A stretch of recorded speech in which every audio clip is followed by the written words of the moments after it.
Hi everyone, English फिकरात में कहाँ since लगेगा और कहाँ फॉर, इस चंद मिनट की वीडियो को देख लेने के बाद आपके तमाम कॉन्सेप्ट्स हो जाने वाले हैं 100% क्लियर। दोस्तों, मेरा नाम आसिम है और आप मुझे सुन रहे हैं वोकैब्युलरी यूट्यूब चैनल पर। हमारे साथ यूं ही बासानी उर्दू से इंग्लिश सीखते रहने के लिए हमारे चैनल को सब्सक्राइब कर लीजिएगा और बेल बटन को प्रेस कीजिएगा ताकि आपको हमारी आने वाली वीडियोज़ टाइम पर मिल जाया करें।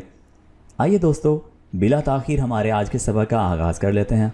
दोस्तों, सबसे पहले तो ये जान लीजिए कि उर्दू के कौन से सेंटेंसेस हैं जिन्हें जब हम इंग्लिश में ट्रांसलेट करते हैं तो सिंस और फॉर का यूज़ करते हैं।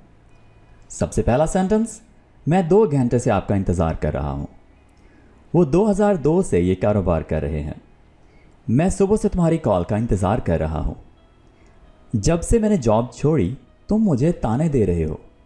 अब इन चारों फिकरात में हमारे पास एक चीज़ कॉमन है और वो है से। 2 घंटे से, 2002 से, सुबह से, जब से। जी, तो टाइम के लिहाज से जब एक काम पास्ट में शुरू हुआ और वो एक ख़ास वक्त तक होता रहा और जब तक होता रहा तब हम कह रहे हैं कि पास्ट में एक ख़ास वक्त से, इतने अरसे से, इस टाइम से। तो ये वाला जो से है उसके लिए हम इंग्लिश में इन फिकरात को बनाते हुए, इंग्लिश में इन बातों को कहते हुए सिंस या फॉर का यूज़ करते हैं। अब कहाँ सिंस लगेगा और कहाँ फॉर, ये है मेन कन्फ्यूजन, ये है मेन पॉइंट हमारे आज के लेसन का। इससे पहले कि मैं आगे बढ़ूँ, एक बात आपको बताता चलूँ कि ये सिंस और फॉर परफेक्ट टेंसेस में यूज़ होते हैं। ख़ास तौर पर सिंस तो सिर्फ और सिर्फ परफेक्ट टेंसेस में यूज़ होता है, ठीक है। और जो फॉर है ये परफेक्ट टेंसेस के अलावा भी कुछ सिचुएशंस में यूज़ होता है। अब आगे बढ़ते हैं जी। एक और अहम बात, अगर आपने परफेक्ट टेंसेस को नहीं सीखा हुआ तो सिंस और फॉर को अच्छी तरह से यूज़ करने के लिए आपको वो टेंसेस लाजमी सीखने होंगे, ठीक है। तो उसके लिए वीडियोस के लिंक्स जो है वो मैं डिस्क्रिप्शन में ऐड कर दूंगा ताकि आप वो टेंसेस भी सीख सकें। ओके दोस्तों, सिंस और फॉर का यूज़ सीखते हैं। देखिए, हमने एक चीज़ तो समझ ली कि सिंस का मतलब भी से है और फॉर का मतलब भी से है। मेन कन्फ्यूजन यहीं पर आती है कि जब दोनों का मतलब से है तो फिर कहाँ सिंस लगाएंगे और कहाँ फॉर। आइए आगे समझते हैं। दोस्तों, सिंस टाइम के लिहाज से हमें किसी चीज़ का स्टार्टिंग पॉइंट बताता है कि कोई चीज़ कब से हो रही है, ठीक है। जैसे यहाँ पर 1990 से कोई चीज़ हो रही है, अब तक हो रही है, तो हमने सिंस लगा लिया, ठीक है। जबकि फॉर हम वहाँ पर यूज़ करते हैं जब हमें बताना हो कि कोई चीज़ कितने अरसे के लिए जारी रही है, ठीक है, कितने अरसे के लिए हुई है, तो वहाँ हमें फॉर लगा लेना है। ये तो है इसका बिल्कुल सादा सा पॉइंट। अब इसको ज़रा डेप्थ में समझते हैं, डिटेल में समझते हैं। दोस्तों, एस से सिंस है और एस से ही बन रहा है स्टार्टिंग पॉइंट। तो एक तो आपको ये ट्रिक याद रहना चाहिए कि S for since and S for starting point. तो जहाँ पर स्टार्टिंग पॉइंट हमें मिल रहा हो सेंटेंस में तो हमें वहाँ पर सिंपली सिंस लगा देना है, ठीक है। अच्छा, कैसे? कुछ एग्जांपल्स आपके सामने हैं। सिंस 9 o'clock शुरू होने का, स्टार्ट होने का एक पॉइंट है कोई भी काम। फॉर एग्ज़ाम्पल, मैंने इंतज़ार करना शुरू किया किसी का, ठीक है, 9 बजे से। तो इंतज़ार करने का जो स्टार्टिंग पॉइंट है वो 9 बजे है। तो मैं सेंटेंस में कह सकता हूँ कि I have been waiting for you since 9 o'clock।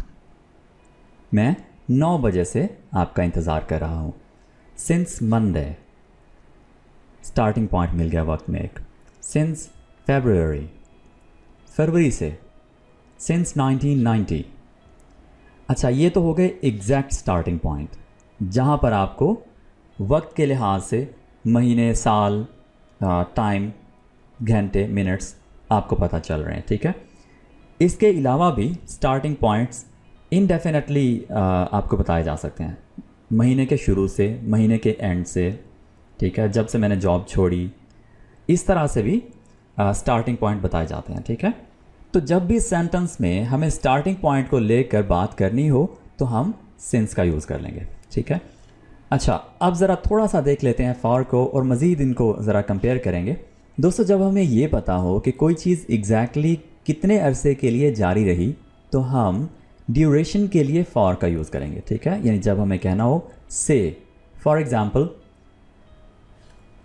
10 minute से 9 घंटे से, 8 दिन से, 6 महीने से, 3 साल से, 2 सदियों से, 15 डेकेड्स से, ठीक है।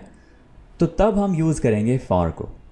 अब इसमें एक चीज़ नोटिस कीजिए कि यहाँ पर हमारे पास 2 चीज़ें हैं। एक है डिजिट जिसको हम डी से रिप्रेजेंट करते हैं, और दूसरा है टाइम का एक unit, minutes, hours, days, months, years, centuries, decades, ठीक है। तो एक यूनिट आ गया।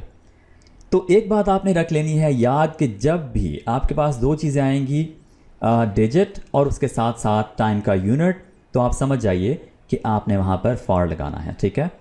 दोस्तों, इस बात को कंफर्म करने के लिए कि हम सिंस या फॉर इन दोनों में से कोई भी लगा रहे हैं तो क्या हम ठीक लगा रहे हैं, आपने खुद से सवाल करना है कब से, ठीक है। और इसका आपको जवाब मिलेगा। क्या जवाब मिलेगा? उसी सेंटेंस से जवाब मिलेगा। फॉर एग्जाम्पल, अगर आप इस पर ये सवाल अप्लाई करते हैं कब से, तो आपको जवाब मिलेगा मॉर्निंग से, ठीक है। अच्छा, अब यही सवाल इस पर अप्लाई करें। She has been learning English for 3 months, ठीक है। अब इसका जवाब आपको क्या मिला? कब से? 3 months से, 3 माह से, ठीक है। अच्छा, अब इसके जवाब जो हैं आप सामने रख लें, 3 months एंड मॉर्निंग, ठीक है।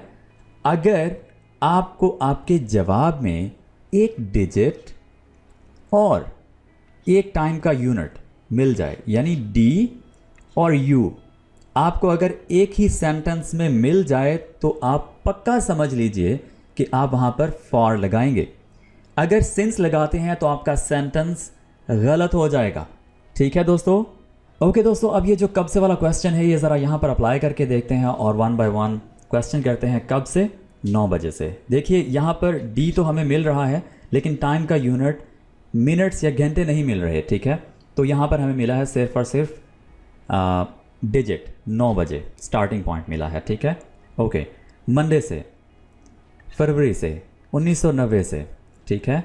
हमें एग्जैक्ट साल नहीं बताया, दौरानिया नहीं बताया गया, ठीक है। सिंस आई रिजाइंड, यहाँ पर भी हमें डी और यू नहीं मिले, तो एक स्टार्टिंग पॉइंट मिला है, ठीक है।